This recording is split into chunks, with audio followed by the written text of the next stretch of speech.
O'tgan yili O'zbekistonda har 1000 nafar fuqarodan deyarli 9 nafari donor sifatida qon topshirgan. Bu jamiyatda ijtimoiy mas'uliyat hissi ortib borayotganini ko'rsatadi.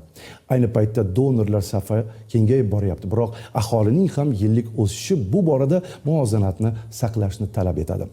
Shu bois bugun donorlik madaniyatini rivojlantirish, qon topshirayotganlarga yaratilayotgan shart-sharoitlar dolzarb masalaga aylangan. Muzaffar Mamayusupov 12 yillik donor. Mana u bugun ham qon topshirish uchun kelmoqda. Maxsus tekshiruvlar, qon topshirish jarayoni u uchun juda tanish holat bo'lib, markazdagilar unga hatto qadrdon ham bo'lib qolishgan. 2013-yildan buyon donorlik qilaman, doimiy ravishda qon topshirib kelaman. Bu birinchi marta 2013-yil ijtimoiy tarmoqlarda bolalarga yordam qiling degan bir aksiya o'tgan. O'shanda keyin ijtimoiy tarmoqda ko'rib birinchi marta topshirib ko'rganman. Mana 12 yillik donor sifatida organizm juda ham foydali. 18 yoshdan 60 yoshgacha bo'lgan, vazni 50 kilogramdan ortiq bo'lgan, yuqumli va surunkali kasalliklari bo'lmagan har qanday odam donor bo'lishi mumkin. Chet davlatlarda baş topshirgan donorlarning 85% bu beg'araz, doimiy ravishda qon topshiradigan insonlar. Bizda esa bu ko'rsatkich faqat 50% tashkil qilyapti. Mana o'tgan yil ma'lumotlariga ko'ra, mutaxassis qaysi qon guruhlari bugun tanqisligi haqida ham ma'lumot berdi. 100% insonni oladigan bo'lsak, o'shandan faqat 15% insonlarda rezus manfiy bor. Qolgan 85% insonlar rezus musbat hisoblanadi. Mana shularni hamma gruppa rezus manfiy bu noyob hisoblanadi. Ayniqsa hozirgi kunda birinchi guruh manfiy juda tanqis bo'lyapti. Faxriy donor Muzaffar Mamayusupov ham bugun 450 gram qon topshirdi. Men 2013-yildan bo'lsa 20 litr atrofida qon topshiribman. Endi bu 40 martaga yaqin topshirganman. 20 litr qon bo'lsa, o'sha olingan qoningizdan masalan 450 gram qon 2-3 ta bolaga quyilar ekanda.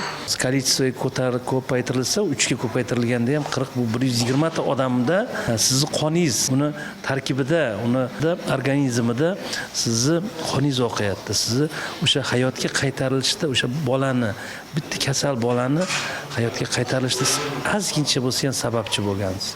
40 marotaba qon topshirgan donorlarga ko'krak nishoni beriladi. Unga ega bo'lgan donorlarga bir qator imtiyozlar bor. Bir marta shu 14-iyunda shu ko'krak nishoni bilan baravar pul mukofoti beramiz. Bu 15 marta bazaviy hisoblash miqdorini 15 baravarini beriladi. Yana bunday insonlar jamoat transportlarida tekin yurish huquqiga ega, mehnat ta'tilini o'zi istagan vaqtda olish imkoniyatiga ega, 2 yilda bir marta sanatoriya kurort putyovkalarini o'zi ixtiyor qilgan, o'zi xohlagan vaqtda olish imkoniyatiga ega. Bugun mamlakatimiz tibbiyotida ko'plab murakkab jarrohlik amaliyotlari o'tkazilmoqda va markazga topshirilayotgan qon bemorlarning 50% ga yetmoqda. Qolgan ehtiyoj esa ekstremniy holatlarda kasalning yaqinlari tomonidan topshirilmoqda. Olib borilayotgan tashviqot ishlariga qaramasdan, bugun beg'araz qon topshirayotgan donorlar yetarli emas.